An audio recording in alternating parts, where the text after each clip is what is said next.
Olá, começa agora o segundo programa sobre a rodada de pesquisa FSB-BTG, que divulgou no dia de hoje a sua segunda rodada sobre intenção de voto presidencial para as eleições de 2022. Hoje no programa comigo eu tenho a presença de Amanda Klein, jornalista política. Amanda, seja muito bem-vinda. Obrigada, Daniel. Olá os nossos telespectadores, nossos youtubers. E o cientista político responsável pela pesquisa FSB-BTG, Marcelo Torkasky, sócio-diretor da FSB Pesquisa. Marcelo, um prazer revê-lo. Olá, Daniel. Olá, Amanda. É um prazer estar aqui com vocês para a gente debater um pouco aí os últimos números da corrida presidencial. Perfeito. Como o Marcelo muito bem acaba de destacar, o objetivo desse nosso encontro é debater factualmente o que as pesquisas de intenção de voto das eleições de 2022 estão mostrando e tentar aqui, através de um bate-papo, desvendar o que monitorar à frente nesse ciclo eleitoral e o que importa para nós investidores. Amanda Klein, se me permite, deixa eu chamar o Marcelo para ele dar um panorama geral aqui, inicial, para dar o pontapé inicial nesse nosso bate-papo sobre a segunda rodada de pesquisa FSB-BTG. Marcelo, suas primeiras impressões sobre a pesquisa que acabou de sair.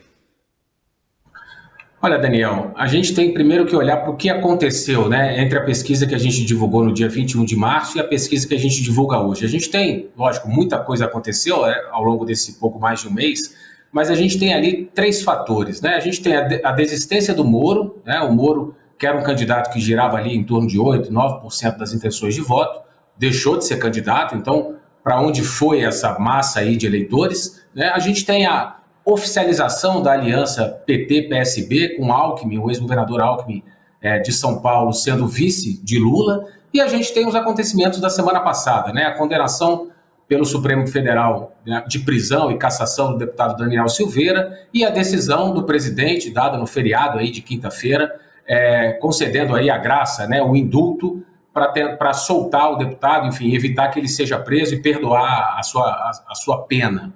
Né? Essa é a primeira pesquisa feita integralmente após essa decisão, após essa movimentação que agitou muito aqui os bastidores de Brasília. E o que a gente tem, né, nesse cenário todo é um crescimento do Bolsonaro e uma oscilação para baixo do Lula, que na verdade mostra uma redução aí da vantagem que o Lula tem hoje sobre o Bolsonaro. Eu vou falar primeiro do voto espontâneo, né, que é onde na pesquisa a gente não apresenta a relação de candidatos.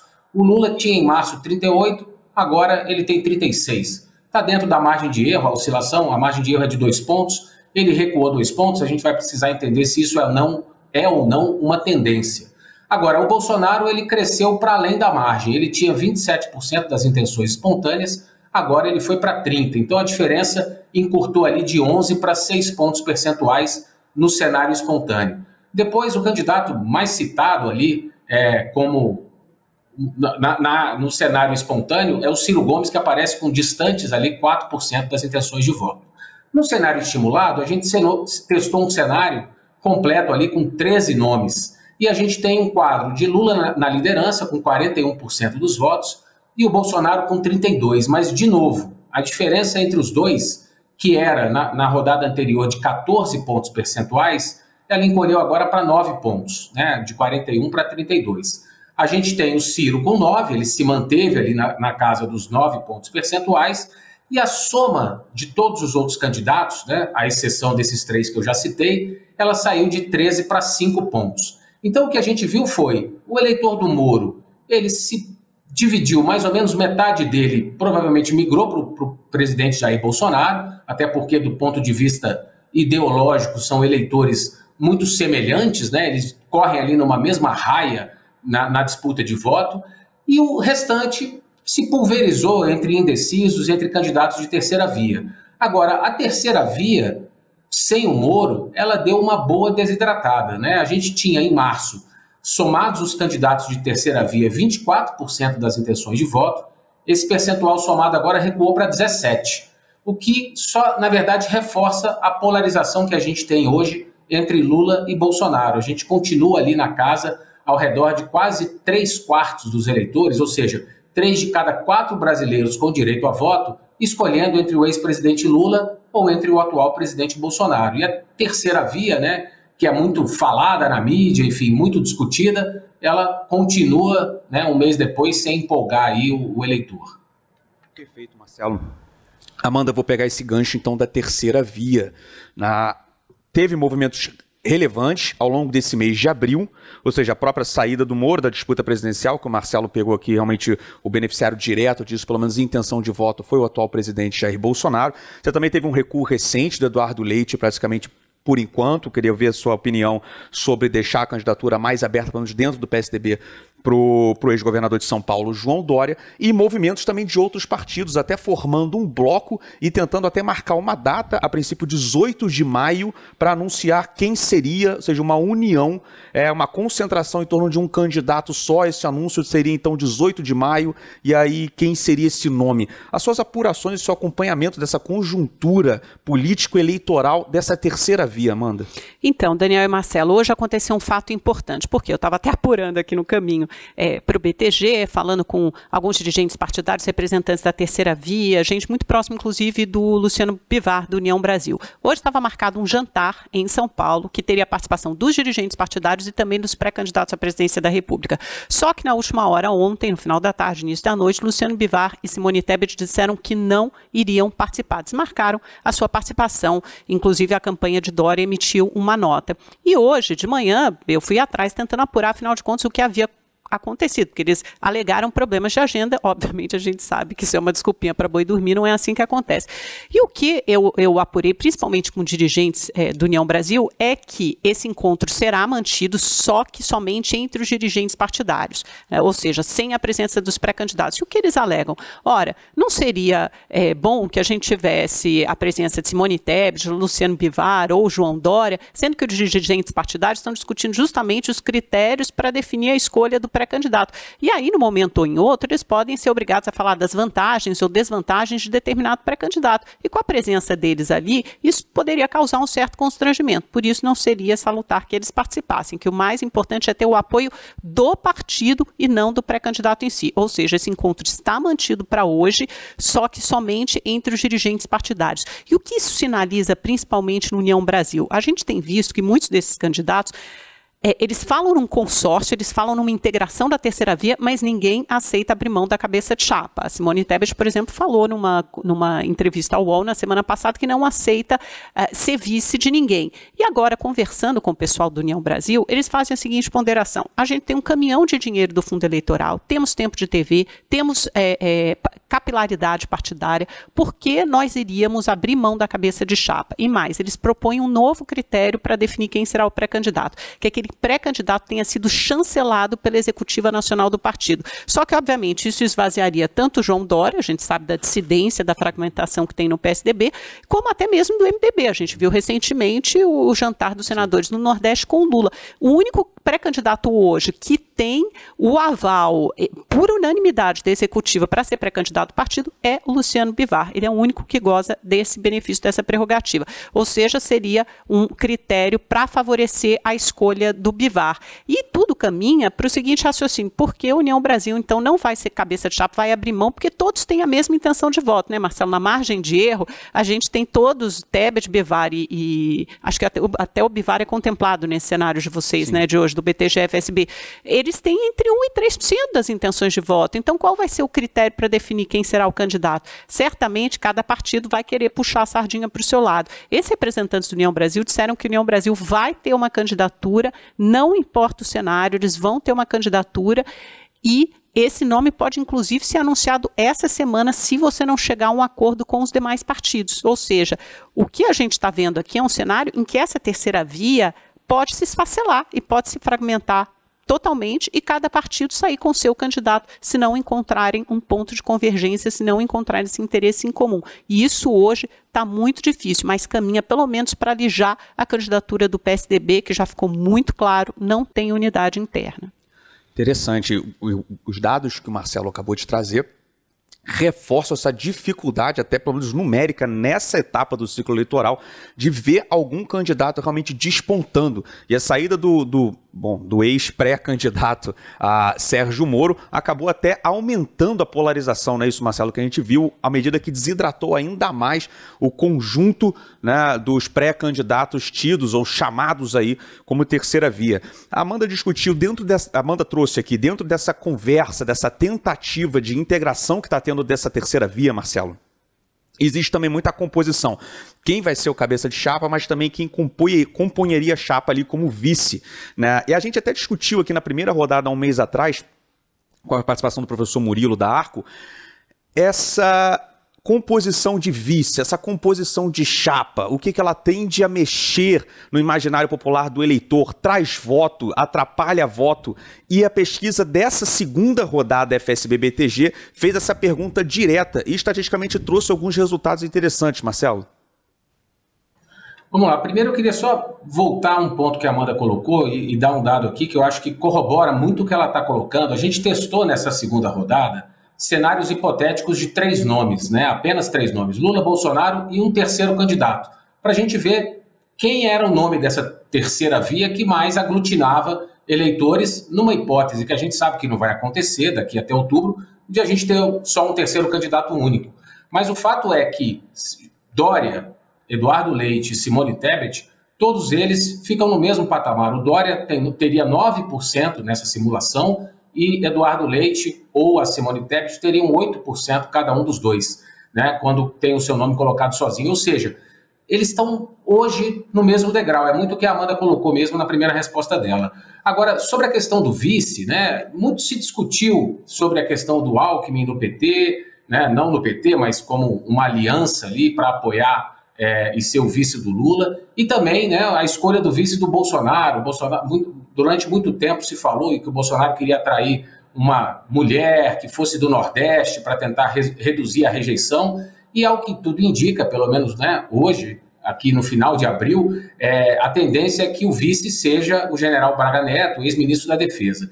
E aí a gente buscou medir um pouco isso. Primeiro, qual é a importância do vice na decisão de voto do eleitor brasileiro, né?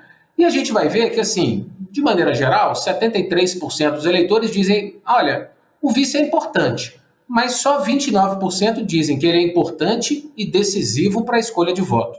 É uma minoria do eleitorado. A outra parte pode até dizer que é importante, mas que isso não tem um peso na hora de escolher se vai votar em quem ele vai votar para presidente.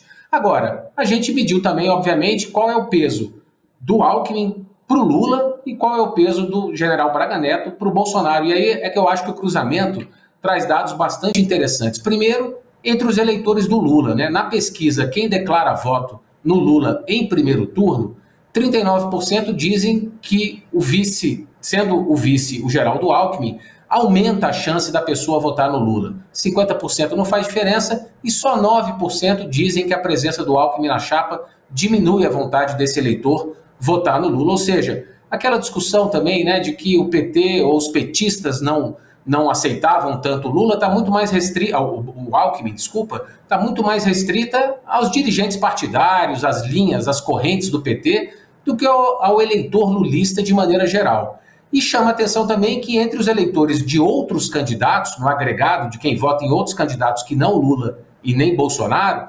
28% dizem que a presença do Alckmin na chapa aumenta a chance de votar no Lula. E entre os indecisos esse percentual também é bastante significativo, aí chega a 19%. Ou seja, o Alckmin tem algum potencial de converter votos para o Lula em eleitores que hoje declaram voto na terceira via e em eleitores que hoje estão indecisos. Agora, já o general Braga Neto, ele consolida o voto do eleitor que já é bolsonarista. Em 44% de quem declara voto em Bolsonaro, as pessoas dizem que aumenta a vontade de votar no Bolsonaro, tendo o general Braga Neto como vice. Mas nos demais grupos de eleitores, sejam nos eleitores da terceira via, seja nos indecisos, esse percentual fica aí respectivamente em 4% e 3%. Ou seja, o general Braga Neto hoje, pela pesquisa, o que o eleitor está nos dizendo, é que ele não atrai tanto voto assim de quem já não vota no Bolsonaro. Entre quem vota, ele consolida um pouco esse apoio, enfim, porque é um eleitor que provavelmente apoia a presença dos militares no governo e está satisfeita com isso. Mas nos outros perfis, principalmente indecisos e eleitores da terceira via, a presença ali do Braga Neto na chapa do Bolsonaro não empolga.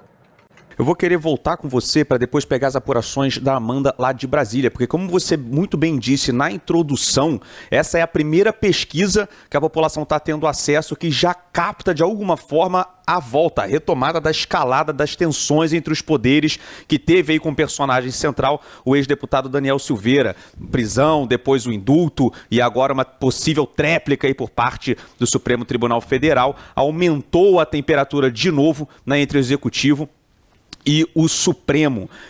Nesse contexto antes, rejeição. No nosso último papo aqui, você colocou que na segunda rodada da pesquisa FSB-BTG, o que você correria para olhar ali seria a mudança ou as oscilações do mapa de rejeição, principalmente do atual presidente Bolsonaro, que hoje seria aí a principal vulnerabilidade que ele tem para encarar esse ciclo eleitoral.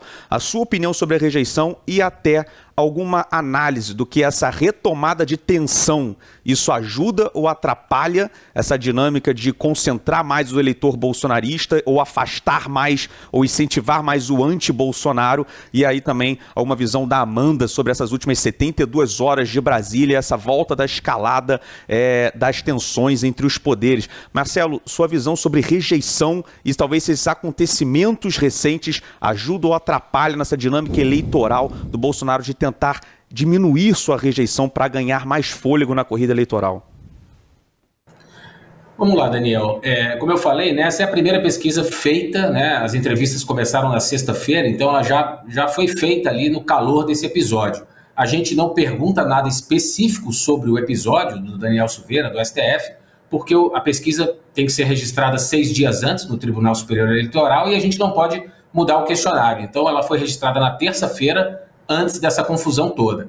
Mas o que a gente olha, o que a gente observa é um recrudescimento dessa polarização. O eleitor já está polarizado, a gente está vivendo um segundo turno dentro do primeiro, a gente já falou disso em outras ocasiões, mas o fato é que essa polarização tem ganhado cada vez mais força. E no movimento de rejeição, a gente começa a ver, não dá para falar que é uma tendência, mas a gente começa a ver algumas mexidas de ponteiro, né? O Bolsonaro, ele tinha na rodada passada, no final de março, um potencial de voto de 40% e uma rejeição de 59%. Ele oscila um pouco, né? Ele vai a 41% de potencial de voto, ou seja, dos eleitores que dizem que poderiam votar nele, e ele recua para 57% de rejeição. Ele tinha, no final do ano passado, em outras pesquisas, chegou a bater em 63% de rejeição.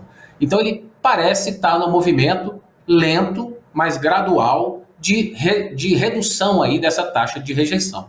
Já o Lula, ele continua com um potencial de voto bastante alto, está aí na casa hoje dos 53%, mas ele há um mês era maior, ele estava em 57%. O que houve é que a rejeição do Lula também cresceu para fora da margem de erro. Ele tinha 41% de rejeição em março e ele subiu para 45%. O que também já era esperado, né? A gente sabe que o Lula vai ser bastante exposto nessa campanha, já está sendo exposto aí nas redes sociais, e a gente sabe que os eleitores se informam muito aí pelas redes, e a gente já esperava que pudesse ter esse movimento de o Lula, que tinha uma rejeição mais baixa, começar a ter algum crescimento de rejeição. Mas a gente ainda tem uma diferença ali significativa de 12% do eleitorado a mais, né, de rejeição do Bolsonaro para rejeição do Lula. Agora, nessa polarização toda aí envolvendo a questão do Supremo e esse endurecimento do discurso, né, do presidente e candidato à reeleição, um dado que eu gosto de olhar é o cruzamento entre o voto hoje, no primeiro turno, e quem votou, como o eleitor votou lá em 2018, no segundo turno, entre Bolsonaro e Fernando Haddad, que era o candidato do PT. E aqui a gente tem um dado que é bastante importante da gente acompanhar, que é o seguinte: há um mês, do total de pessoas que votaram no Bolsonaro lá em 2018, 62% estavam votando nele agora. Ou seja, 38% ele tinha perdido dos seus eleitores. Esses 62% agora saltaram para 71%, cresceram quase 10 pontos percentuais. O que nos indica, né, que, enfim, toda essa postura dele, mais parecida até com a postura que ele teve durante a campanha de 18, está ajudando a reconquistar de alguma maneira parte do eleitorado que se viu decepcionado com ele ao longo desses 3 anos e meio. A gente vai precisar ver, claro, se esse foi um movimento de agora, ou se essa é uma tendência que vai acontecer, né? Só as próximas pesquisas vão poder dizer, mas ele parece estar recuperando esse eleitor, e é um eleitor muito de perfil ali de classe média e de renda alta, e também o eleitorado evangélico, onde o Bolsonaro hoje abriu uma frente mais significativa aí em relação ao Lula nesse segmento da sociedade. Interessante, Marcelo. Deixa eu trazer a Amanda. Amanda, você, na sua primeira participação aqui, você trouxe muito essa conjuntura, esse bastidor, a apuração da dita terceira via. Vamos tentar agora uma conjuntura, um bastidor, o que você está apurando, como é que você está vendo as peças se moverem dos polos agora, que a gente está se tratando de fato, a pesquisa hoje reforça essa polarização para a eleição de 2022. O que você está apurando do Lula, do Bolsonaro, pegando esse contexto que o Marcelo deixou essa bola quicando aqui de Bolsonaro ganhando terreno, seja por retirada da candidatura de Sérgio Moro, mas também endurecendo, voltando, lembrando um pouco mais aquela postura eleitoral que ele teve em 2018, de se colocar contra perante instituições para certos pontos, certos temas. Estamos vivendo um recente agora com um personagem central, o deputado Daniel Silveira, e bastidores também do Lula, que de alguma forma perdeu um pouco, continua liderando, mas por menor margem agora, e também está tendo certos problemas ali, ou bateções de cabeça entre delegar mais, abrir mais time, articular um pouco mais a campanha, e não só concentrada tanto no ex-presidente Lula. Os bastidores, essa conjuntura agora dos polos, dos dois líderes da pesquisa aí, o ex-presidente Lula e o atual presidente Jair Bolsonaro. Eu acho que o Lula teve alguns problemas graves ali na comunicação da campanha, né? Tanto que eles trocaram o marqueteiro, quem tinha assumido a campanha, houve também um embate ali entre o Franklin Martins, que liderava essa comunicação, e o Gilmar Tato. Eles estão movendo, estão mexendo nessas peças, estão afastando um pouco mais o Franklin Martins. Essa pesquisa da FSB já reflete um cenário em que houve aquela declaração do aborto, que mexe muito justamente com o eleitorado mais religioso, principalmente o eleitorado evangélico, e essa pesquisa da FSB, né, Marcelo, já mostra que o Bolsonaro vem ganhando algum terreno, recuperando esse terreno no eleitorado evangélico. Isso casa também com uma apuração que eu tive. Vocês lembram que semana passada teve aquele encontro gigantesco, o maior encontro de lideranças evangélicas, reúne mais de 110 mil pastores, e o Bolsonaro participou daquele encontro, e eu conversei muito com o pessoal da Frente Parlamentar Evangélica, que me fez a seguinte ponderação: eles acham que as pesquisas estão erradas, eles acham que hoje o Bolsonaro teria algo entre 65% do eleitorado evangélico, mas eles querem chegar a 80% do eleitorado evangélico, porque segundo eles, em 2018, Bolsonaro teve 80%, e aí eles me disseram, bom, já que não dá para ter unanimidade do eleitor, pelo menos que a gente consiga chegar naquele nível de 2018 de 80%. E o Lula, e aí eles até fizeram a seguinte brincadeira: a gente não precisa nem entrar na pauta dos costumes, porque o Lula já fez esse favor para o Bolsonaro, atravessou a rua, escorregou naquela casca de banana, falou sobre o aborto. Então essa pesquisa talvez reflita um pouco isso, né? O eleitor evangélico, o eleitorado evangélico sendo atraindo mais para o Bolsonaro. A gente viu então que teve esse embate aí na comunicação interna do PT. Eles sabem que tem que melhorar na comunicação nas mídias e nas redes sociais. Eu acho que esse é o próximo obstáculo que eles têm que enfrentar. Tem a oficialização, a apresentação oficial da chapa Lula-Alckmin agora em 7 de maio. Então tem alguns eventos importantes marcados para esse mês, né? Dia 1º de maio a gente tem o Dia do Trabalho, que você tem tradicionalmente a participação de candidatos de esquerda, Lula, em eventos com as centrais sindicais, e paralelamente os bolsonaristas organizam um outro evento, né? Eles querem tomar as ruas para fazer um evento de apoio à liberdade de expressão, seja lá o que isso signifique no entendimento deles, de apoio ao indulto ao deputado Daniel Silveira. Por enquanto, o presidente não está participando ativamente, nem seus filhos estão convocando, estão chamando para esse evento. Mas alguns bolsonaristas arraigados, como a deputada Carla Zambelli, já chamam para esse evento nas redes sociais.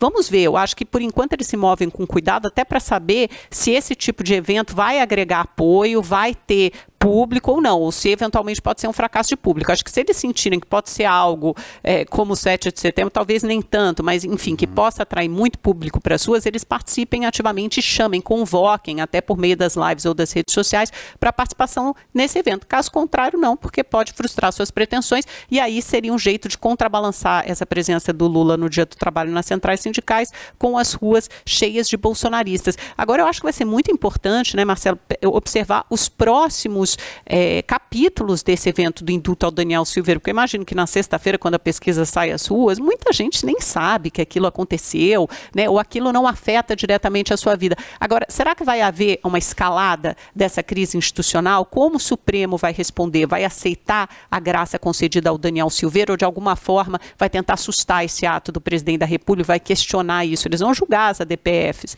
Então, a gente tem que aguardar também para ver que tom isso vai ter. Como o STF vai responder, dependendo dessa resposta do STF, como os bolsonaristas vão rebater. Porque na Câmara, pelo que eu apuro, pelas lideranças com quem eu conversei, não tem espaço, eles estão, a maioria apoia o ato do presidente Bolsonaro, não tem espaço para aprovar um decreto legislativo mudando a concessão da graça, pelo menos por enquanto. Eles estão ali, tanto que não houve resposta nem sequer do Arthur Lira, nem que sim, nem que não, ele está mais quietinho, mas a maioria da Câmara, por enquanto, apoia e vê que esse ato do presidente da República é um ato juridicamente perfeito. Não a oposição, obviamente, mas a massa que importa ali, o centrão, que é o que tem voto, realmente enxerga dessa forma. Perfeito. Deixa eu trazer a pauta de economia, Amanda, e vou querer saber muito as suas leituras da Câmara, porque tem pautas sensíveis e caras ao próprio mercado, inclusive nessa semana, que está previsto, pelo menos, a votação da MP sobre o Auxílio Brasil. E, Marcelo, a gente discutiu muito aqui na primeira rodada, né, esse aumento do valor do antigo Bolsa Família, agora para R$400, com o novo nome de Auxílio Brasil.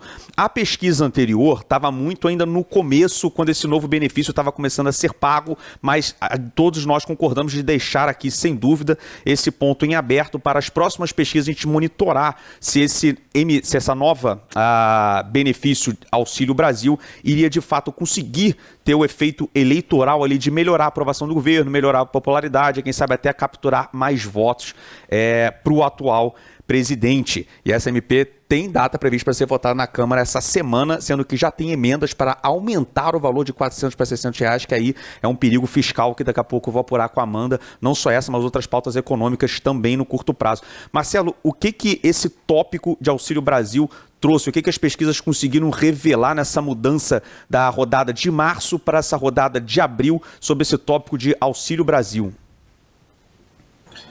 A gente tem aqui, Daniel, nessa rodada, um dado que chama atenção, é curioso, a gente vai precisar observar se esse é um comportamento, se é efeito dessa cumulatividade aí do pagamento do benefício, mas o fato é que o ex-presidente Lula, ele continua reinando nesse público, né? A gente tem aí, nessa rodada, né, nessa pesquisa atual, 15% dos entrevistados são pessoas que são beneficiadas pelo Auxílio Brasil, ou pessoas que recebem diretamente, ou que moram com alguém que recebe o benefício.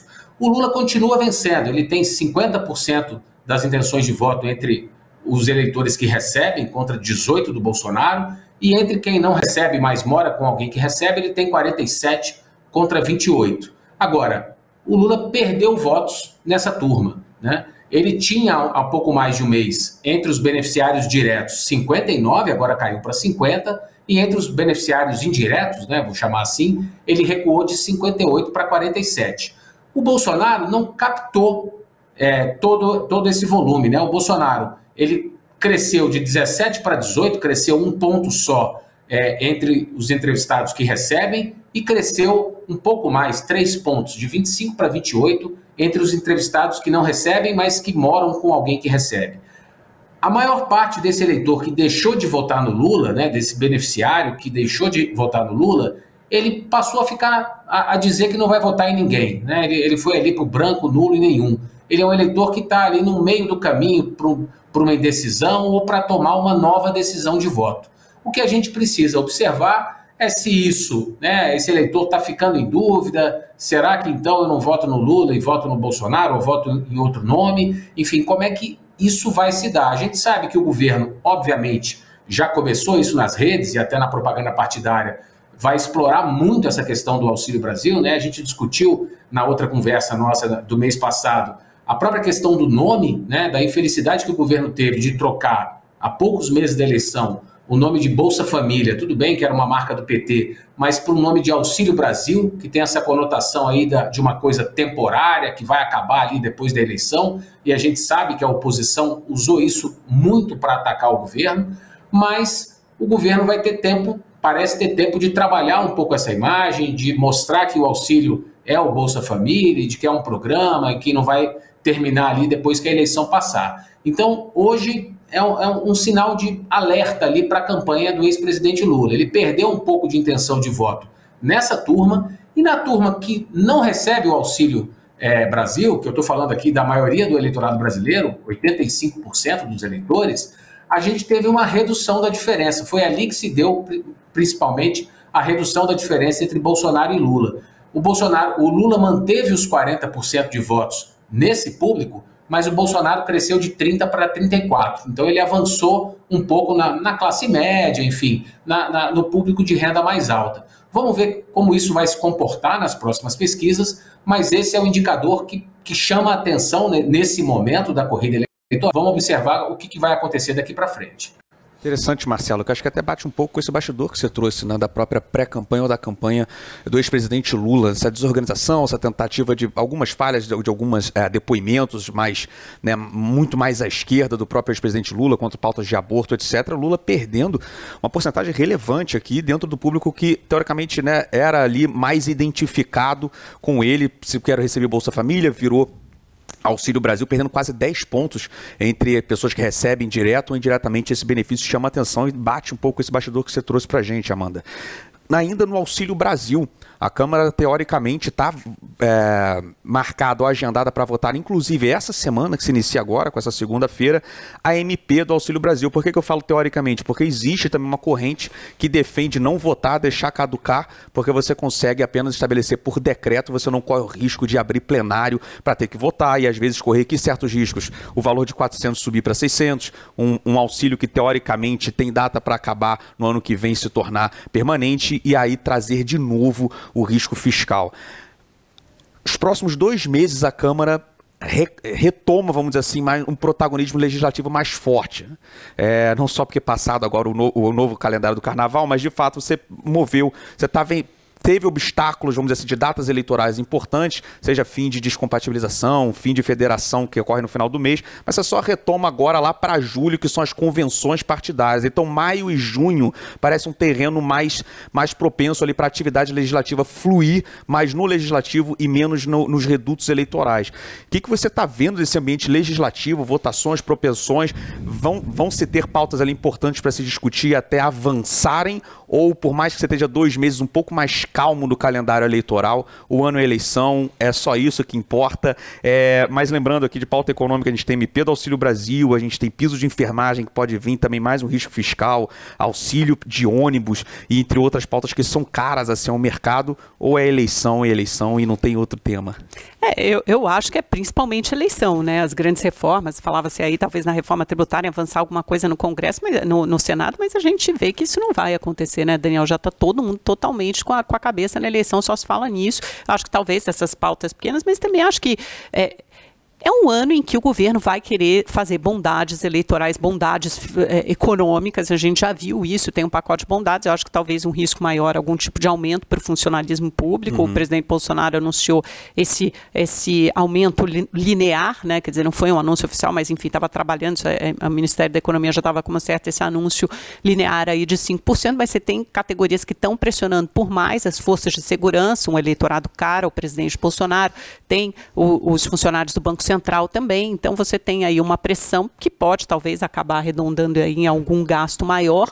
A MP, eu acho que está tudo muito bem azeitado na Câmara quando se fala em base do governo, né? O governo hoje tem franca maioria, ainda mais depois da janela partidária, só o PL, que é o partido do presidente, hoje tem 79 deputados, né? Então isso ali está muito bem controlado, tanto por Arthur Lira, Ricardo Barros, o Ciro Nogueira no Senado. Então, quer dizer, eu acho que isso, menos no Senado, mais na Câmara, mas essa base está azeitada, não vejo risco assim de surpresa surpresas de uma bomba fiscal sem anuência do governo, a não ser que conte com o acordo do governo. Agora, eu vejo sim os pré-candidatos, quando você fala de eleição, se comprometendo com o Auxílio Brasil de R$400, né? O próprio presidente Bolsonaro fazendo essa promessa para o ano que vem e outros pré-candidatos se comprometendo com isso também, porque ninguém vai prometer menos do que tem hoje em pleno ano eleitoral. Então, pode sim ter mais gastos pontuais, mas eu até acho, se eu puder fazer até uma indagação, uma provocação ao Marcelo, eu acho interessante, vendo os números dessa pesquisa, a gente vê que o Bolsonaro vem se consolidando no Sul e no Centro-Oeste, né, em Nordeste e também entre o público do Auxílio Brasil, apesar de ter diminuído um pouco,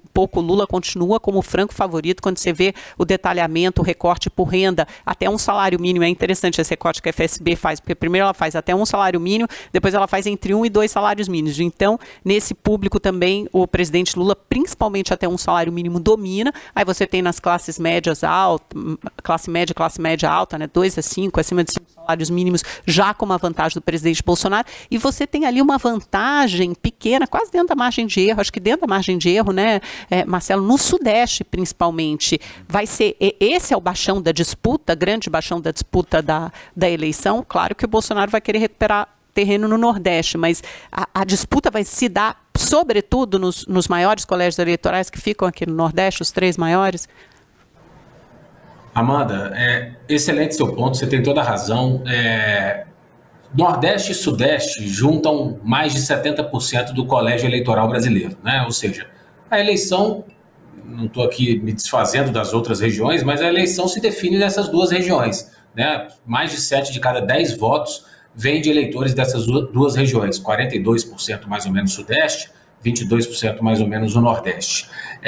E aí é o que você falou, no Nordeste, apesar desse leve recuo aí do Lula entre os beneficiários do Auxílio Brasil, né, e vamos lembrar que mais ou menos metade dos recursos do Auxílio Brasil vão hoje para o Nordeste, a frente do Lula no Nordeste é muito ampla. Ele tem 55% das intenções de voto contra 19% do Bolsonaro, né? É uma vantagem aí de 36 pontos percentuais. Agora, no Sudeste, essa vantagem hoje está muito mais apertada. Ela está, sim, dentro da margem de erro, porque nos dados segmentados a margem de erro é até um pouquinho maior do que a margem de erro no total da pesquisa, mas o Lula tem 38 e o Bolsonaro tem 35, uma diferença só de 3 pontos.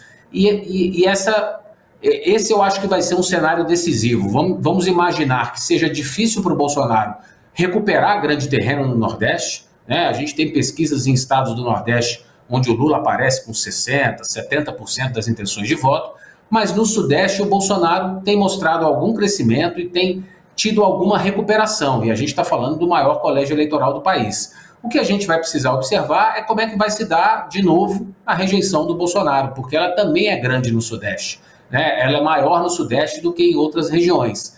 E tem um ponto-chave que é quase aí como é que eu vou chamar? Uma coincidência ou não, mas em todas as eleições presidenciais, o candidato eleito presidente venceu as eleições em Minas Gerais, né? Minas Gerais é um pouco um estado pêndulo, né? A gente já teve presidente eleito que perderia a eleição se a votação fosse só em São Paulo, por exemplo. Mas em Minas Gerais a gente nunca teve. E hoje, por algumas pesquisas estaduais que já foram divulgadas, a frente do Lula no estado de Minas Gerais, ela é bastante ampla em relação ao Bolsonaro. Esse deve ser um estado que a gente tem que prestar muita atenção, até porque ele tem uma polarização ali entre o Zema, o atual governador, é um governador razoavelmente bem avaliado, que aparentemente não está querendo o apoio do Bolsonaro, mas que é muito ligado aí ao bolsonarismo, né?